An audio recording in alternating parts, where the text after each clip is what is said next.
From Portland, Oregon, it's time for A Different View, with women's perspectives on the fight to end prohibition again. With Portland Dispensaries Examiner and mother of four, Jennifer Alexander, and professional healthcare provider Iva Cunningham from Alternative Medical Choices, Inc. Now, here's A Different View. Hey, welcome to Monday night. Thanks for tuning in. I'm Iva Cunningham, and I'm here with Jennifer Alexander, and over there pushing the keys is Russ Belville. Howdy. What an exciting time. We've got some good news. We're going to be talking about Oregon Cannabis Tax Act finally making the ballot. All I kept hoping for this, give me something to vote yes for, please. So I'm thrilled about that. We'll talk a little bit more about that.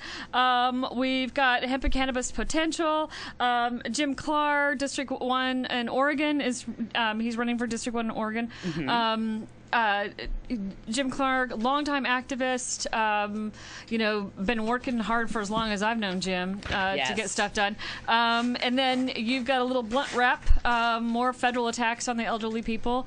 It's time to end this and put it to bed once and for all so that we can all move on to the next, civil rights issue and, really move this country into a better direction. Absolutely, absolutely. And this really is a civil rights issue. I think that's the biggest message that we need to be getting out there this year is that this isn't about getting high. Right. This is about civil rights. And it's so many different levels. I loved Russ's presentation last year, and I believe it was Hemp Fest, where he went through every constitutional right and showed how we didn't have those rights anymore. Yeah, and it's so true. Mm-hmm. We don't. So I think that this year is looking exciting between us in Oregon, Colorado and Washington. And who knows how many other states are looking at different, medical laws, decriminalization, legalization. There's just so much going on. We have Massachusetts medical marijuana. Montana has a referendum to restore their medical marijuana law. Please. So. Excellent. You know what? I as long as we're on the ballots, as long as we're keeping it in the news, we keep pushing forward, just keep it on the agenda, keep it in people's forefront, keep it in their thoughts, because the facts are on our side. The real key here is opening up the dialogue.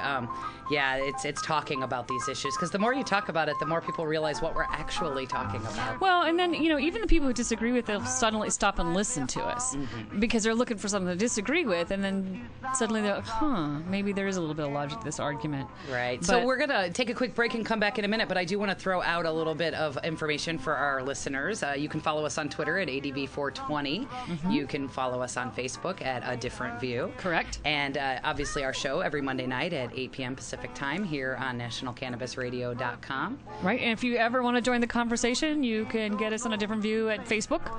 Or email as well. We have the A Different View 420 at gmail.com. And we also have new email addresses, Iva at ncr420.com and Jen at ncr420.com. That's correct. So there's a lot of different ways you can contact us and interact. If you have thoughts or ideas and want to share with us, we'd be happy to hear from you. All right, we'll be right back. You're listening to A Different View. Murphy don't know what it's all about. Cause she went and threw the old man out. Clout, who put Ben's dream in Mrs. Murphy's Ovaltine. Now she wants to swing the Highland Fling. Says that Ben's dream's the thing that makes her spring.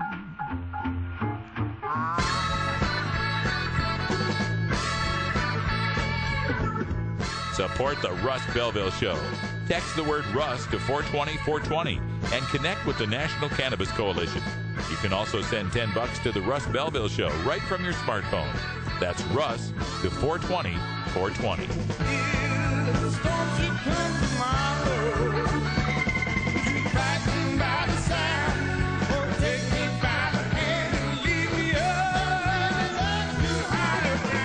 You're listening to Radical Russ on the Russ Belville Show.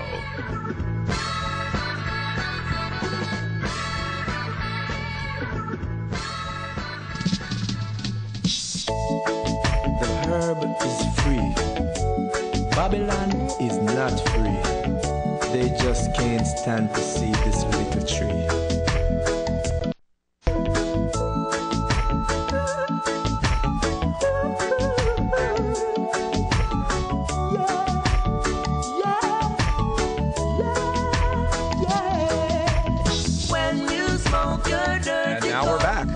A Different View. Welcome back. So the first bit of news is our exciting news. The Oregon Cannabis Tax Act has made the ballot, and it is now dubbed Measure 80. So that's the number for everybody to remember. Measure 80. Vote yes on Measure 80, please. So really quick, I worked as the campaign manager early on in the campaign, not recently, but early on in the campaign. So I'm very familiar with what this is, and so I want to share that a little bit for our listeners. The Oregon Cannabis Tax Act legalizes marijuana for all adults 21 and over and regulates it basically like we do for alcohol, so that there will be cannabis bars, so long as there's the no minors and that it's specifically marked, just like a bar for alcohol. Just like the world famous Cannabis Cafe or any other smoking those places will become legal for recreational users, yes. And it'll also allow for sales of cannabis, much like we handle liquor in the state of Oregon, where you have licensed stores by the state where it can be lawfully distributed.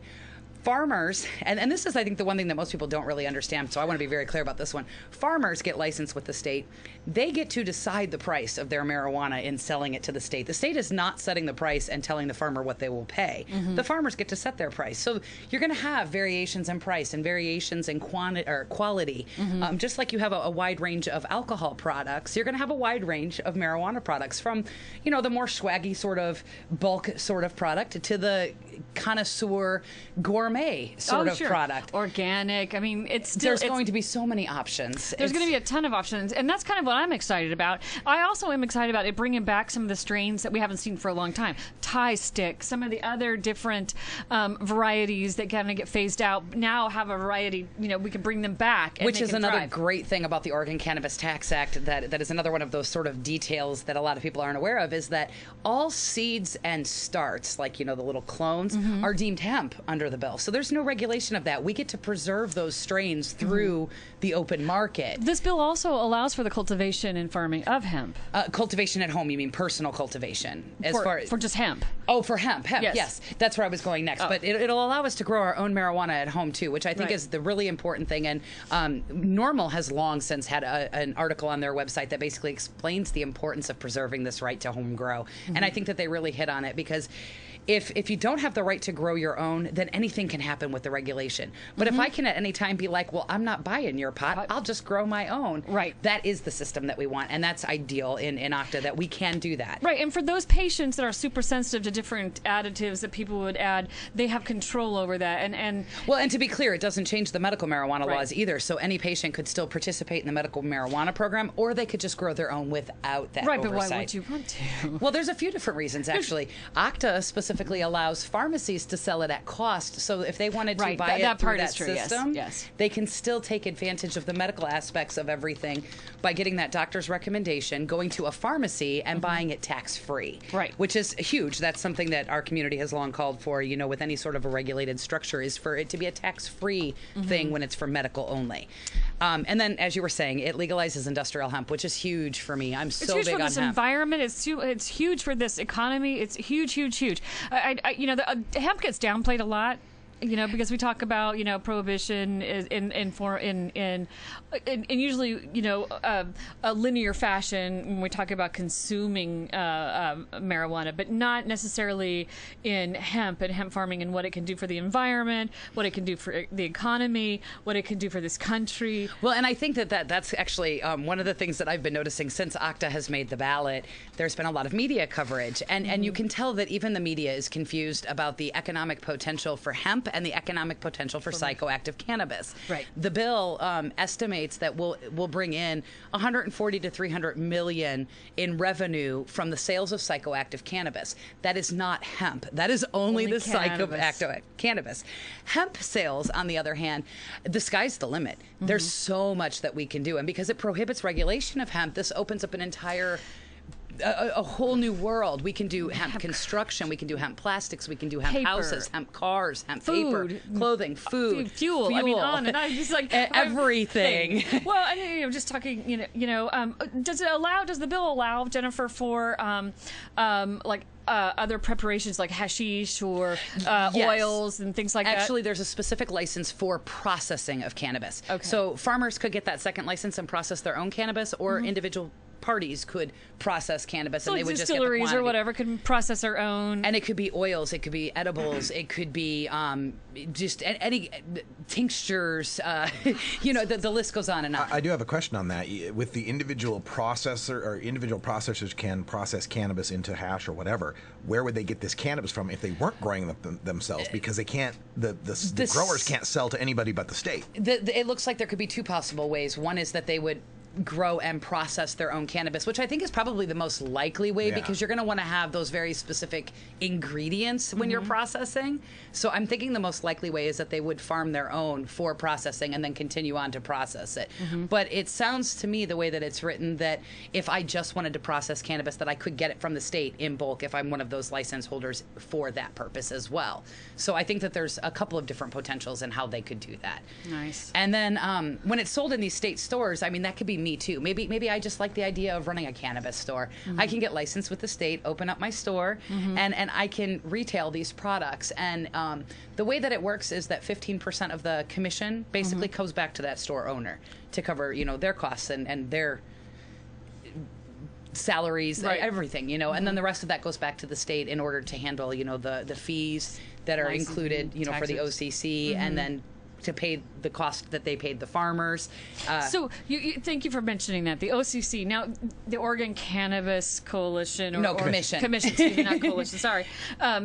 So has that been formed, or is that, explain how is that going to be a committee? Is that going to be like, the Potato Commission? Is that when the bill passes, presuming it does pass, and I'm keeping my fingers crossed that it will. We're just going to say that it's going to pass. I'm going to say it's going to. Positive thoughts. Yeah, so when it passes, the initial thing that'll happen is that the governor will appoint 7 people to this board for the first year, and that's in order to enact it.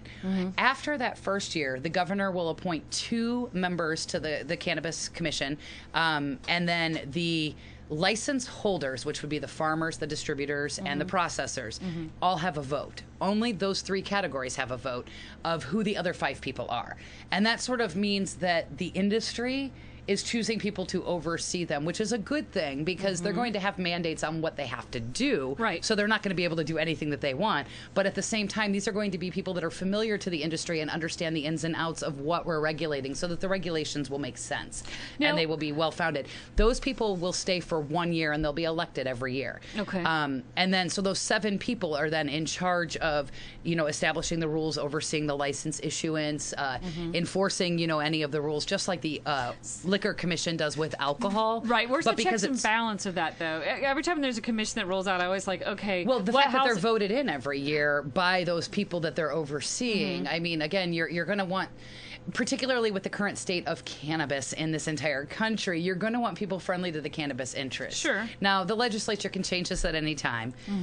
That's true of any statutory law, which the Oregon Cannabis Tax Act is statutory. So if this isn't a working model for some reason, this can always be adjusted. But from our perspective as cannabis activists, this is the ideal model, because we're going to have the people that have been growing marijuana for years and years and using it and processing it, that understand all of these details, overseeing the regulation of it. We're going to have, hopefully common sense regulations the way this will be done. Given that most of it is mandated and how it's going to play out in the bill, their oversight is limited to specific things like, how they're going to enact these laws, how they're going to do the paperwork and stuff. You know what I mean? They have a very specific mandate of what they're supposed to do. One of the key things that I've always loved about the way it's written is that they are required to set the price such that it discourages the black market and encourages people to buy from legitimate sources. So that means that they can't overprice the product either. I will tell you this, as a clinic owner, and I when patients come in, I have to walk that fine line. I can't really tell them where to go get their hookup and stuff. But I will tell you that a majority of them would prefer to go to these dispensaries. Absolutely. And the reason for that, even above growing it themselves, they don't want that option taken away from them. They like the option of being able to go in and go, hey, my plant plants suck, but look at all this variety. And you know, they love having the choices. They love the ease of it, seeing it, smelling it, touching it, tasting it sometimes. And knowing where it came from. I remember buying on the black market in my past and getting marijuana that was clearly coated with perfume. I don't know the ramifications of smoking perfume, but I'm guessing that it's worse than marijuana. And it was like to cover where, you know, when they were transporting it or whatever. I don't want to smoke somebody's perfume. I don't want it shoved in your shoe or your underwear. I want to know that it came through legitimate sources. Well, and I like the idea of going to the dispensary and knowing that somebody has looked at it, looked at it for quality, looked at it for safety, looked at it for... And a lot of these dispensaries are doing the testing now, and they don't have to. Well, that's what I love, and I think that's what gives me the encouragement that, you know, we're not asked to do that. We are becoming self-regulated because it was like, look, we exist. So you can either recognize us and help us regulate ourselves, but guess what? We're going to step out of the box and we're going to have to regulate ourselves in some way or some fashion. Yes. Now, I think, you know, you always have the outliers, the fringes and stuff. You're going to have that in no matter what industry or whatever we're talking about. But I think that I have to give the dispensary owners and the cannabis owners a lot of credit because I believe they have worked really closely with each other. I mean, this is just my perception, especially here in Oregon. Those dispensary owners, collective, most of them, have worked really good together at, you know, building this sense of unity or coalition together. And, you know, and to me, I think that's something that we can all, you know, use as an example to help us, you know, to build unity within the rest of us. But I am really encouraged, and I know I'm sounding like a giddy teenager, but I am so excited that I can check yes. Yes, legalize, please. Right. You know, and not try to fight for little pieces and parts of an existing bill that should be extinct because we'll never get enough people that'll qualify under medical. We'll never get enough conditions out of there. You know, we've tried to expand those programs. They are limited. This is the only and logical next step. What I want to see is that headline that says Oregon legalizes, and I don't care if it's Colorado. I don't care if it's Washington. All three. Wouldn't it be heaven? Would you just like... Yes. And actually, when we come back, we're going to talk a little bit more about the potential for hemp and cannabis within Oregon here. And then at the end of the show, we're going to talk a little bit more about like why medical marijuana isn't sufficient, which is a theme often echoed in the bill, you mean? Medical marijuana, just in general. Medical marijuana isn't enough. It's not enough. It doesn't protect us. No. So we'll talk about that at the end. Okay. We'll be right back.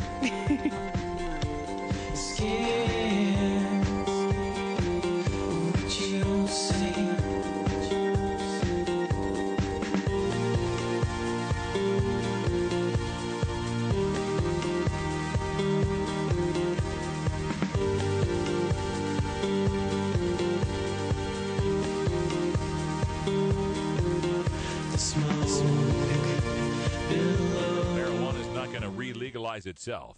You've got to do your part. Join the National Cannabis Coalition today at nationalcannabiscoalition.com.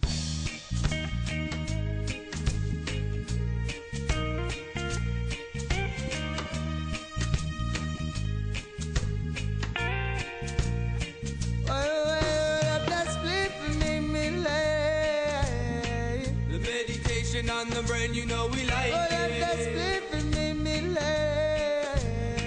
The healing of our pain, you know you can't deny it.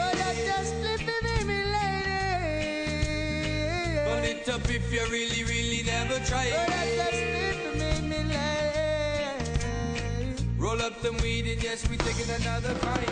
Seek now the higher meditation, burning all across the nation. For some it is the medication, talking about the cancer patient. Good for any stressful situation, a negative that you facing, yeah. We're singing a song about the weed, because it is so good, it is indeed. No matter what you have been told or what you've been led to believe, so light up a fat spliff, regardless of police, and pass it over here and let me take a hit. Please roll up the slip and make me lay. Roll up that slip and make me lay. The meditation on the brain, you know we like. Roll up that slip and make me lay. The healing of our pain, you know you can't deny it. Roll up that slip and make me lay. Burn it get up if you really, really never tried it. Roll up some weed and yes, we're taking another kind. One of them who don't like this. I've been no girl in my pocket. Come make we go easy together. Can I say something? And now we're back with a different view.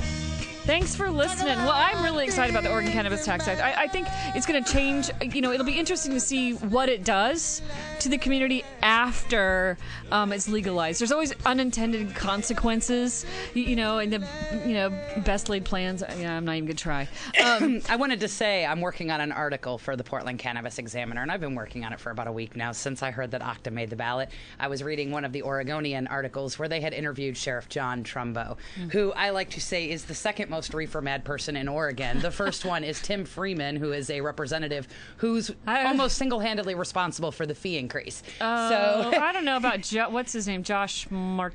He's behind John Trumbo, let me tell you. Like when I talked to John Trumbo back in 2010 when it was him, Tom Bergen, and another officer, the two sheriffs and then an officer, who had put out a bill to repeal the medical marijuana plan and was going to replace it with a government subsidized Marinol plan. And when I contacted him to find out a little bit more about his position, I could actually hear his face getting red and steam shooting from his ears. He was that reefer mad. And he swore to me that there was no such thing as a valid medical marijuana patient. So I was very intrigued to read in the Oregonian that he supports the medical marijuana program when used for glaucoma and cancer patients. No. That was a misinterpretation by the Oregonian, to say the least. Because what he supports is Marinol. For glaucoma or cancer, not. So he doesn't understand what Marinol is, then. No. Okay. No. And so I had a nice long interview with him. He was very polite. He called me right back when I left him a message, and we probably did about a half an hour interview. And I tried really hard not to debate him, not to correct all of his errors, because I knew I would not get an interview if I was educating him the whole time. Yeah. There was just too much. That star's not correct. But there was so much that he said that just illustrated that we're going to win this. Because their arguments are so wrong. They're so wrong. They don't understand what is at stake. I'd like to say this. I'd like to think that the community has finally, we've been hit over the head so many darn times, within our own community and outside of our community, that, is it Schadenfreude? Schadenfreude. Schadenfreude. Is that the correct term? Schadenfreude. Ja, das ist korrekt. That's like when you enjoy somebody else's failure. Right. Yes. Okay, Sarah. Yes. Okay. So it seems like there's a lot of that goes on both sides of that aisle. Mm-hmm. But I think now what we've got is there's a change in attitude from the people are becoming more and more educated. Even the people who don't use cannabis here's a perfect example. I was talking to my sister last night, and her, she's recently getting divorced. Some kids adjust well, some doesn't. She's got a teenage boy, and she's, she has that conversation when you come out to visit. Okay, you're not going to bring your weed with you. You're not going to do that. I'm like, Christine, do you share your alcohol with your son? Oh, I shouldn't say her name. Anyway, and she didn't listen to the show. Anyway, let's just call her Christine. We'll use that as a pseudonym, not her real name.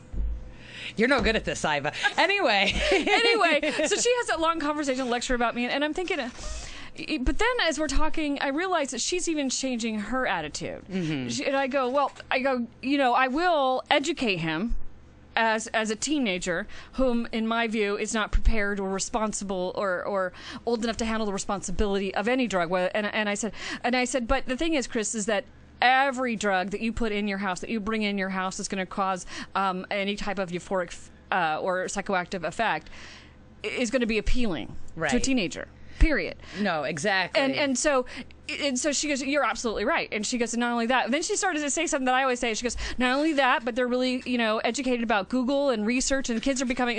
And I was like, she's absolutely right. So I didn't have to have that conversation with her. She was already echoing back the things that I say. Look, have these educational, top or discussions with your kids, because they're. And she was already having that conversation, and she is adamantly opposed to smoking marijuana. So let me tell you about another interview that I had for this article that I'm preparing for. In talking to Sheriff Sheriff John Trumbo, he recommended that I contact Lieutenant Bill Caldera from Pendleton, who is one of the, it sounded from the way Sheriff John Trumbo described him that he's one of the most prominent drug recognition experts. Now, for those that don't know, a drug recognition expert is one of the officers that's specially trained in identifying drug use while driving. And they do the 12-point sobriety checks and a bunch of other stuff to determine, drug use. And they're certified for this. One of the most fascinating things that he said to me, which just thrilled me, is that there can be people with marijuana or any drug in their system who are not impaired, and people who are impaired with very little. So he felt that, like, the Washington legalization measure, Initiative 502, specifies a 5 nanogram limit, much like for alcohol, we have the 0.08 BAC. Blood alcohol concentration. So anyway, I asked him, as a drug recognition expert, how do you feel something like this is? Is it necessary? Is it helpful or, not helpful? How will this impact things if we had something similar? And he didn't feel that it was beneficial at all. He told me that the 12-point sobriety check was the major tool that if they determined impairment by that's all they needed. That's their cutoff threshold, whatever. Well, the test, the urinalysis, blood draw, whatever they do to determine the substance, has nothing to do with impairment. That's just more substantiation for what they've already decided and proven. Right, they just prove that you have it in your system. That's all it really does. And not even at enough in your system that it would cause, have an effect. And what I really liked about him saying that is that it recognized what our community recognizes, which is that you're not impaired simply because you have cannabis. Right. Which, coming from a drug recognition expert, is huge. But I don't think it's a big surprise, because if you study impairment, well, it's fact. Right. You are either impaired or you are not, and it doesn't matter what the substance is. You are either impaired or you're not. But I do just have to say that it's nice to hear some rationality coming out of somebody in charge for once. Well, I think, and maybe that's where the conversation has begun to shape, is that we're having more rational conversations instead of the reefer mad conversations. It's so funny when you talk to some people, you just can't help but laugh. You're like, you really believe this stuff? And the little fairy is going to pop down, and and a unicorn, but it's good to come back to conversations that have to do with facts and reality, and not a made-up perception or somebody's tainted view of a perception that they're trying to spin. And I feel like we should throw this out there. I don't have the web address for where it was, but it's been everywhere. But we've recently proven that alcohol is, in fact, the gateway drug, not marijuana. And we've been saying that for how long? I like to say mother's milk is the alcohol or the gateway drug. I mean, everybody has that opportunity. I don't know. I haven't read the study to see how they've determine that alcohol is the gateway drug, but I think it is a reality that when you're willing to be intoxicated and enjoying these different substances, that you could potentially continue down that road looking for other intoxications. I don't think that it's what they describe it as most of the time, which is like, if you've ever smoked a joint, you're going to be a heroin addict. I wonder if it's, I always wondered about this, is like, alcohol is usually the first drug everyone tries, okay? And then maybe what happens is you get so tired of the hangover, you like the high, that you try something different. You try something different so that there isn't that hangover. You're not paying such a high price, or that the high is so much better than the consequences. And so maybe this is something that they try, and then it's like, oh, the consequences are a little too much for me to want to spend, and so. Well, and the reality is, and I think this is something that our community and the law enforcement community and the schools need to be talking about more, is that I have teenage children, and I know, a lot of other kids as well, in the community and everything. And what I've noticed is that some of these kids are using marijuana, of course, because, marijuana is so widely used.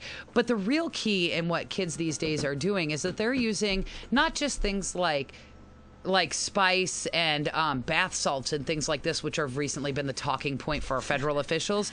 Try bath salts. You'll eat someone's face. But well, that's more propaganda. Let's not go there. I know, but anyway, there's a whole variety of substances that don't show up in urinalysis that have immense, incredible highs that these kids are using because they're not the drug of choice for the federal agents to be overseeing. Right. So that just sort of goes to prove that kids are going to look for ways to circumvent these laws, particularly when we're giving them such conflicting messages with things like alcohol, tobacco, and then marijuana. It's kind of like when it's the scare tactics, like oh no, there's this that's happening to this one person, and so it hits the nightly news, and then all of a sudden there's this mass hysteria that this is the norm. When in reality, there's probably just a few people using bath salts because once they tried it, had that high one. Oh yeah, I like this one over here. The real problem, and this is something that mamas here in Oregon constantly addresses as their main message. Mothers Against Misuse and Abuse. Yes. And what their message is that all drugs have a potential harm.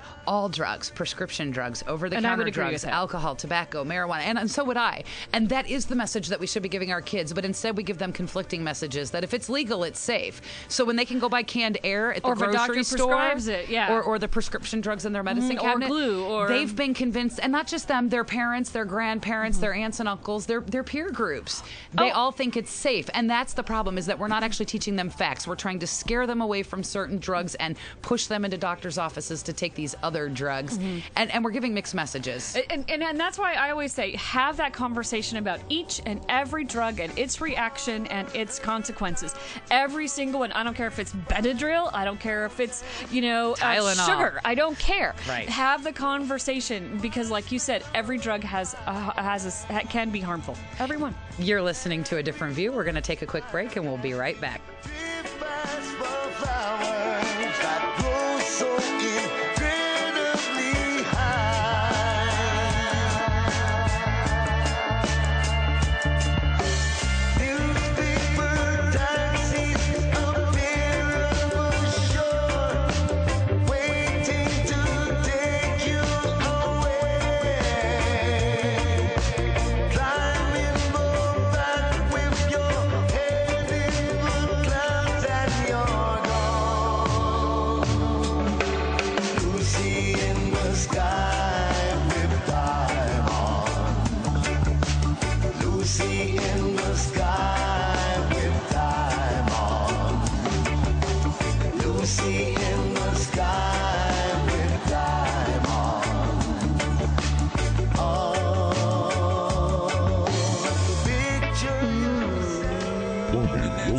I like it like that.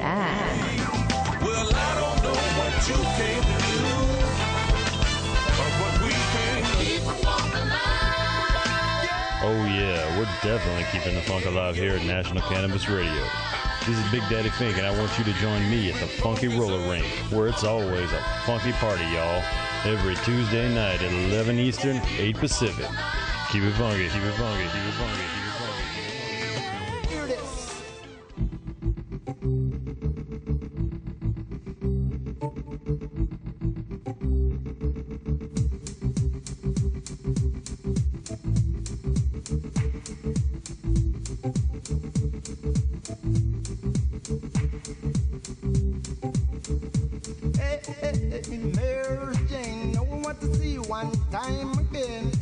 And now we're back with A Different View. Hey, welcome back. We're you all did not tangled up catch here. us taking a break. Well, we didn't really get into this last segment, so I did want to talk a little bit just about a couple of the things that I am so excited about the potential for. For those that didn't know, Oregon legalized hemp in 2009, but we have to have a DEA permit, which isn't coming. So I have been having these little happy dreams about building a hemp house for the longest time. And I don't think that these are the sorts of things people think about when they think about hemp. You know, the fact that we can build plastic and construction and all of these other things out of it. They think paper, clothing, you know, the norm, rope. But we can build houses out of hemp. And what you do is you mix hemp shiv, which is just shredded hemp, with lime and some water. These make some of the most environmentally sound buildings you can possibly have. They don't require heating and cooling. They're termite-proof, fire-proof, earthquake-proof, rot-proof. Well, if you live here in the Pacific Northwest, termites and rot are your biggest issue. And, Right. You know, I can see an area in climates like this one where there's a lot of moisture, you know, a lot of insects like that, where it would be very popular and it makes sense to, you know, I can see that taken off in the Pacific Northwest. Well, and because of the way that lime reacts, it does what's called calcification. And that means that these buildings actually get stronger the longer they stand. Where most of our buildings degrade, these become almost like a stone structure with that sort of strength. But aren't they biodegradable, though? They are. Basically, and my husband always laughs at the way that I say this because it does come out sounding funny. But basically, if I want to tear down my house tomorrow, I can pulverize it and spread it on my lawn. Easier said than done, but it can be done. You can mash this up into loose material, spread it on your lawn, and it's a fertilizer and a pH balancer for your soil. I mean, it's like we can't bury the fiberglass insulation or the drywall or the siding, the aluminum siding. You know what I mean? Like all of these things that our typical construction is built out of. And then, like I was saying about not requiring heating and cooling, the way that the building breathes, it maintains an ambient temperature and humidity inside. The walls will hold moisture when moisture is high. They will release it when it's low. They allow the temperature to stay basically at a 65 degrees. So, you don't even need a heater or a cooler. There was a pilot house built, I believe, in North Carolina that building codes required that they have a heating and cooler or heating or air conditioning. And they said, well, we don't need it. So they put a heated bath lamp in the bathroom so that they could comply with the codes that required that they have heating. I mean, these houses are just phenomenal. There's so much wonderful about them that the way that I've described it in the past. We have a throwaway culture. We build a house, we tear it down. We build another building, we tear it down. We don't build buildings to last. If you look at buildings 100 years ago, 1,000 years ago, huge difference. 1,000 years ago, they're still lingering around. The buildings we're building today in 1,000 years aren't going to be around anymore. No. They're going to be long gone. Not like pyramids, not like these stone buildings. Right. Hemp provides us with a more sustainable, durable construction project that's not going to, like I said, degrade over time. So that's huge. And then the other thing, and this one's debatable either way, but I think that it depends upon how you're looking at it. There's arguments against biomass fuel, which is basically burning plant waste material. We do it with different crops throughout the country. It's the way farmers used to make their fuel. Basically, if I had a farm, I would have all of this waste from my farm. I would distill it, basically turn it into an alcohol-based fuel, and I'd run my tractors and my cars with it. Then we got oil. That went away. But it's actually a healthier alternative. It takes us away from, these wars in the Middle East where we're fighting for oil. Destroying our It's earth. also a very limited resource that we're expecting to run out of by 2050. So this is an alternative. What I foresee with fuel is not growing field after field after field for fuel. I think that's kind of asinine. What I see happening is us growing field after field after field for all of these different hemp industries that arise, and all of the waste from all of these industries and manufacturing and everything then becomes fuel. Right. So that you're not growing fields strictly for fuel. You're taking all of this otherwise waste product and finding a use for it. Because the entire plant is usable. The entire plant. Absolutely. And I think that's the encouraging thing is you can't say that about anything else. Right. The entire plant. And here in the Pacific Northwest, if you drive to the coast, you go through several forest lands, and what's really sad to me is to see all the clear cutting. Right. Oh, no, it's really sad to me, too. I come from Indiana, and I'd never seen anything like that. And I drove down south here in Oregon. And it's I'm heartbreaking. Like, it's like somebody tore somebody's hair out, like with a big patch missing on the side of mountains from the trees. It's disgusting. Well, it's the lungs of the planet that we are tearing out of the ground. And now, don't get me wrong. I'm not against using lumber for projects and all. It's just that when you're looking at things with that mindset, we're not considering the larger picture. It's not healthy. We're limiting ourselves. Right. We're limiting the different products that can be created from other materials like hemp and recycling and doing a lot of recycling of wood products, which I don't see anybody doing. Well, and that's what I was going to say is that right now we have a culture of recycling mindset. We use this enormous amount of stuff, and we just presume that it's a given that we need to use all of this stuff. Like clothes, cotton breaks down rapidly, so you're buying more clothes. Paper, goes into the garbage. All of these different products are, like I said, we're a disposable society. When we change our mode of thinking and we start using hemp in these different industries, our clothing lasts longer. It's more durable. So you're not buying as much.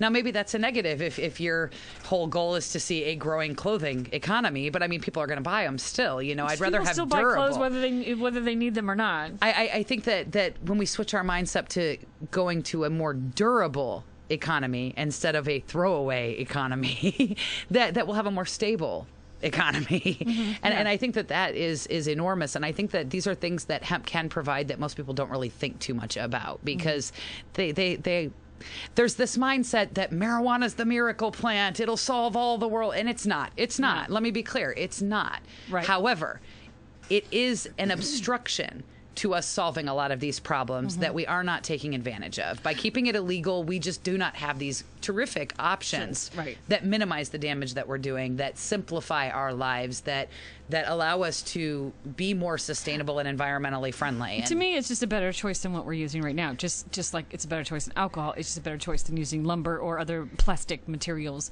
or synthetic materials to put and pollute into our environment that eventually that don't break down.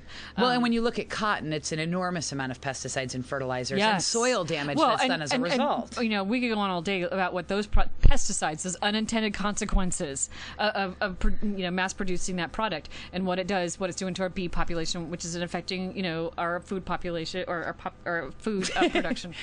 Population food. I was going to say population's the one word coming out. Yeah.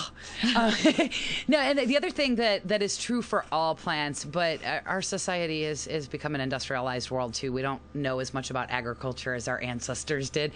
All plants suck toxins and contaminants from the soil.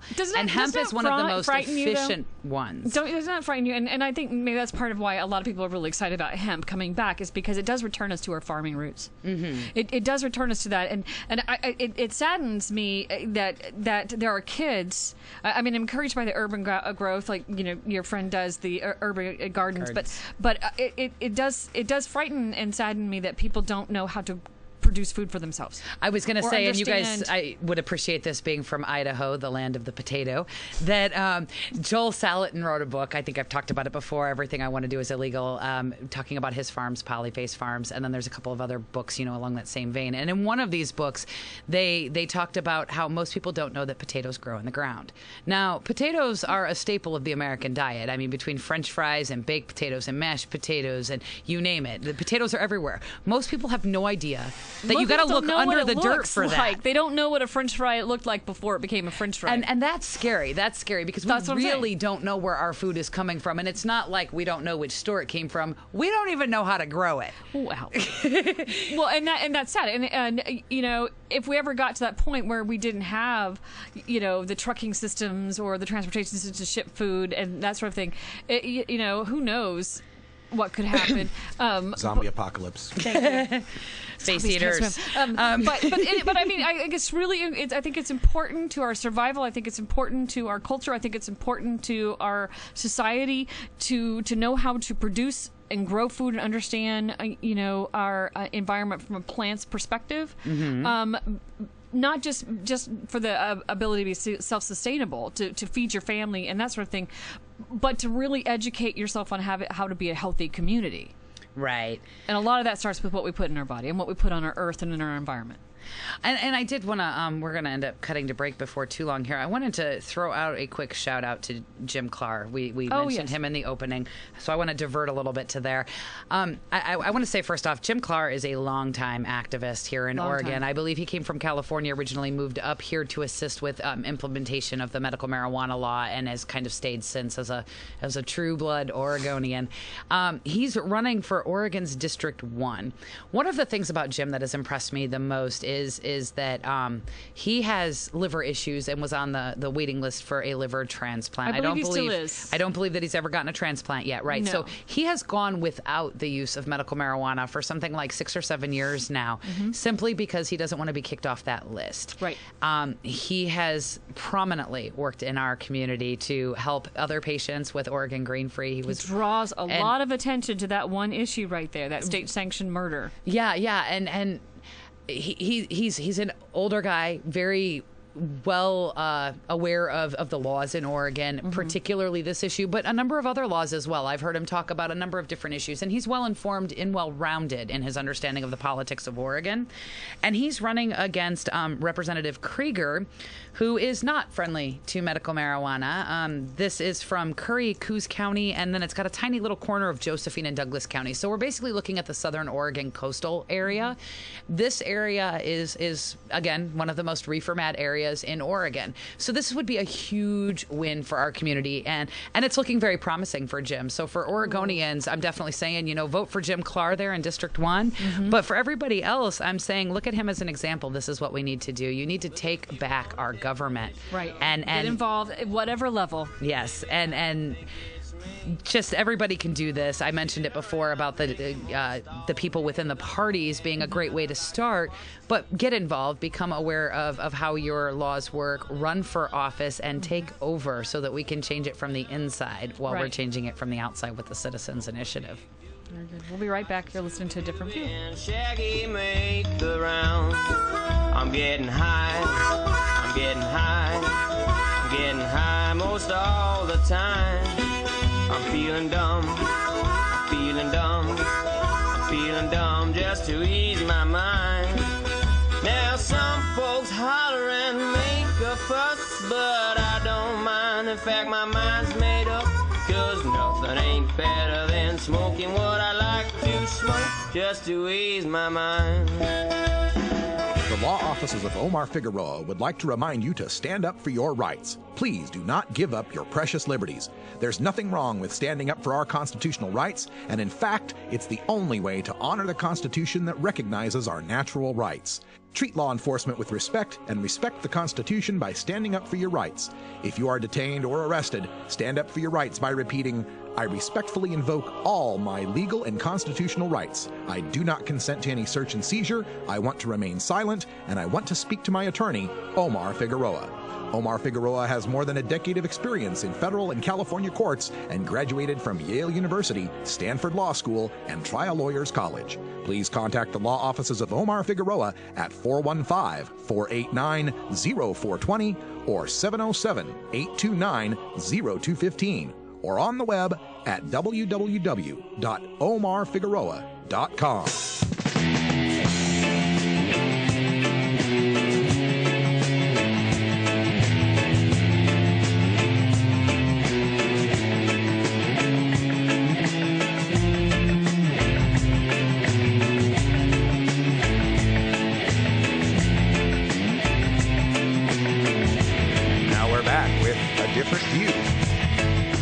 Welcome back. You're listening to A Different View, and I wrote an article today that I'm going to read to you guys, and then we're just going to chat about it a little bit. I write for the Portland Cannabis Examiner, and this article is called More Federal Attacks on Elderly and Disabled Medical Marijuana Patients. The Oregonian reported July 3rd on a little-known practice by Oregon social service officials allowing certain food stamp applicants to deduct medical marijuana costs from their income when qualifying for benefits. In an article entitled Marijuana's Medicinal Value Boosted by Oregon's Food Stamp Deduction. The deduction on any out-of-pocket medical expenses is only available to those who are either elderly or permanently disabled.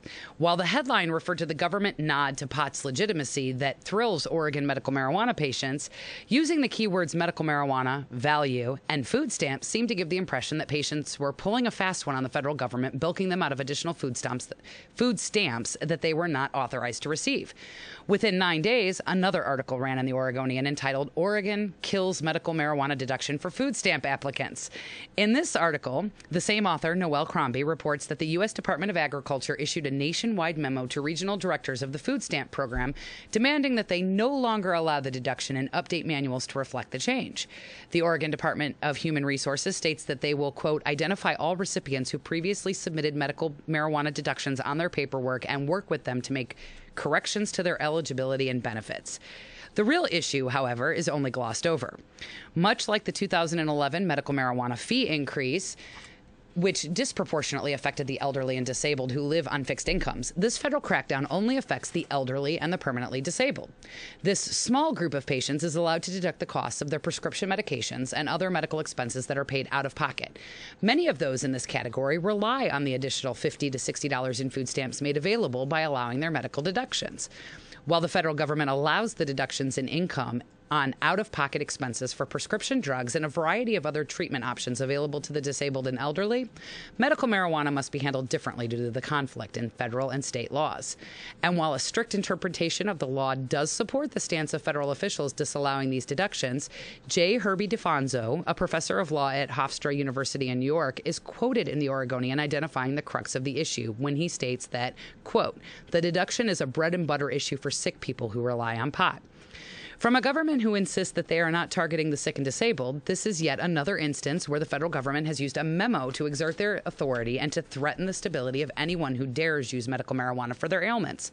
Landlords have been threatened for allowing marijuana cultivation or distribution of any kind, even that which complies with state law, and Harborside in California has been issued forfeiture papers. The IRS has disallowed standard business expenses for dispensaries and other patient resource centers under a law designed to target illicit drug trafficking. The ATF has threatened to prosecute any firearms licensees for selling to those even believed to be medical marijuana users under federal laws which prohibit illegal drug users from possessing firearms, again intended to target gangs and cartels, not patients who use medical marijuana and are often the target of home invasions and robberies, but no longer allowed to protect themselves. And finally, the states who have been threatened via federal memos with prosecution and penalties for any involvement in regulating, overseeing, participating, advising, or any other typical state activity involving medical marijuana that would otherwise be allowed and within the state's domain. Ultimately, this is just yet another reason why Oregonians need to legalize marijuana this coming November. While the federal government uses memos and threats to subvert the authorization of medical marijuana, there is no chance to challenge the legitimacy of their authority. States are not likely to directly conflict with memos issued by the federal government, particularly in a time of such difficult budget constraints. And medical marijuana patients most affected are almost exclusively those who cannot afford their general life expenses and likely have no opportunity to address the issue directly with federal authorities individually. Gene Evans, spokesman for the Oregon Department of Human Services, explained in the Oregonian's first article that, quote, medical marijuana gets treated just like any other prescription drug, end quote, which is what the Oregon law specifically requires under the 1998 Oregon Medical Marijuana Act. But now, based on federal pressure and the use of memos to threaten state officials with penalties, that is no longer the case. Medical marijuana patients are and will continue to be second-class citizens until marijuana is recognized as a legal substance. Measure 80, the Oregon Cannabis Tax Act 2012, may change the conversation on these issues if it passes this November by challenging the federal government on the issue of marijuana directly. So, really quick, just to sort of nail this down again. While this sounded like medical marijuana patients were getting all these extra food stamps, what they really just did is they took away the necessary deductions for the very sick, elderly, and permanently disabled. These are the only two categories that were getting this. This wasn't the 20-year-old on food stamps with the hangnail that they're always trying to point you to, at the legislature to discount medical marijuana. These are the really old and permanently disabled that they removed this deduction from. So they will now get less food thanks to the federal government. What are your thoughts on that? Well, I think it's it's a typical action that you can expect from our federal government, to jump in. Oh, we can't use state funds for that. Oh my God. It's more of the reefer madness. But again, one of the unintended consequences are that they don't want to talk about it are the people who are at the very the most vulnerable. Yes. Those that don't have options. Those that don't have any. And let's be clear. The people that are making $2 million a year selling marijuana out their back door aren't on food stamps. Yeah, thank you. They're not on food stamps. Let me just say that they want as little to do with the government as possible, and they're not on it. Right. You might think that they are, but they're not. It's easier to go to the store and buy their own food than to deal with the government bureaucracy to cheat the system. Right, and they don't need to. Right. They don't need to. That's why they're doing that. They're trying to feed their families, and there's nothing wrong with that. And I get really irritated when things like this, like when they wanted to take away food stamps from, or take away services from anybody who was on food stamps that was a medical marijuana patient or anything like that. It's like, really? Why? What could you possibly be gaining by doing that? Well, and then again, looking back at the fee increase from last year, the people that were already paying $100 and had plenty of money left over, not too big of a deal for them to now pay $200. But the people that were paying $20 that are now paying $100, which I'm going to say I'm one, and I'm 2 months past renewing my card because I just can't afford to. No, I'm a criminal. That's bullshit. Right. Just plain and simple. But there's people that are even worse off financially than me that can no longer use medical marijuana. So either A, they're pushed onto prescription drugs, which your taxpayers' dollars are paying for. Right. When you weren't paying for their medical marijuana. Right. And they have to go back every 30 days for that prescription. If they do, like I said, dare to use medical marijuana, they're denied all of these other things to try to discourage them. A place to live, business expenses, transplants, as we were just talking about with Jim Clark, and now this food stamp deduction. And these are only, these changes in the rules are only affecting, again, the most vulnerable. Well, they're not affecting the people that really are abusing the program. Exactly. What's really disgusting is they're not going after the people, like you said, that are abusing it. These are the people that wait.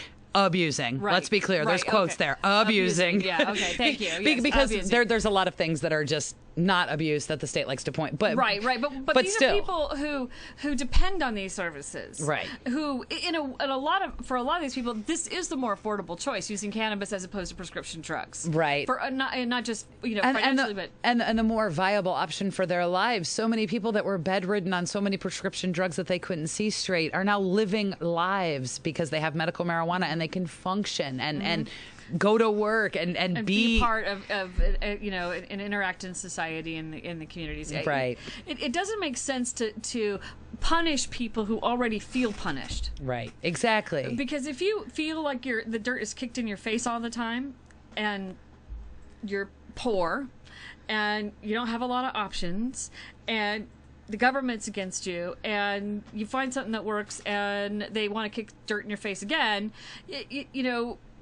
you feel very assaulted. Right. And it doesn't make sense as a strategy to win people over or to, win the war on drugs, to kick dirt in the face of people who only have but one choice, and that's their vote. Really quick, I feel remiss if I don't say this. The one other thing that the Cannabis Tax Act has going for it is how it directly challenges the federal government. And it's a fight that we will yet to be seen what the end results will be. Explain what you mean by that for those who don't know what that is. Right. That's what I was going to say, is that in the Oregon Cannabis Tax Act, there is two factors. One is that it complies with international treaties, which is what our Controlled Substances Act is actually founded on. The treaties required the Controlled Substances Act, so it supersedes even the federal law ultimately. So by being in compliance with that is the first thing. But the second thing that it does that is really key that medical marijuana in general doesn't do is that it requires that the Oregon State Attorney General defend this act, the right of Oregon to have these laws that are different from the federal government. The reason why I feel that's important, and don't get me wrong, I'm not a lawyer or anything, but as I understand it, the 10th Amendment has been interpreted to be a state right, not an individual right. And by putting the state in conflict with the federal government directly, instead of you complying with state law in conflict with the federal government, changes that legal argument, I believe, to a way where we will win this. And I think that is ultimately where we want to be, sitting in federal court with a win. And once we're there, you watch this whole country legalize like that. And it's true for those that weren't around, like all of us, when alcohol prohibition ended. It started with a very, very small change. It was just that you could have, I think it was 2% beer. They weren't allowed to sell liquor. They weren't allowed to sell stronger alcohol. And our alcohol today is much stronger than 2%. Everybody got excited. They all went to the breweries and had their 2% beer, yeah. Their 2% beer. By the end of the year, it was all legal again. It was all overturned. I mean, it happens that quick. It's that stepping stone that we need right now. And it's that headline. And legalizes whether you're in Washington, Colorado, or Oregon, even if you don't agree with the bill, I'm telling you, it's that national message that we're after now. Just vote for it. If you hate it the day after, start campaigning from day one to overturn it, to change it, to do what you got to do. Modify We need that headline right now. Fight for it in every state. Right. And it has to happen. It has to happen. The time is now. The time is now. We've come to that crossroad. It is our time to make a difference. It is our time to turn back the clock, and make it a rational don't know what I'm trying to say, but I mean, it's just time. I'm ready to vote. Yes, I'm ready for legalization because I'm tired. Let's legalize it. Legalize it. So you're listening to A Different View. You can follow us on Twitter at ADV420, on Facebook at A Different View. Mm-hmm. And just a quick shout out to Chief Greenbud. This song is off his third album, chiefgreenbud.com. This is Long Road. We'll see you next Monday at 8 p.m. Catch our replays. It's clear to see I'm fully relaxed. Put all my worries back into a sack. It's a counterattack for my moodiest swing. I say that my weed's a preventative thing. If you can't understand why I'm fighting the band when they take all your liquor, let's see where you stand on the road. It's a long, long road. It's a long, long, long road. It's a long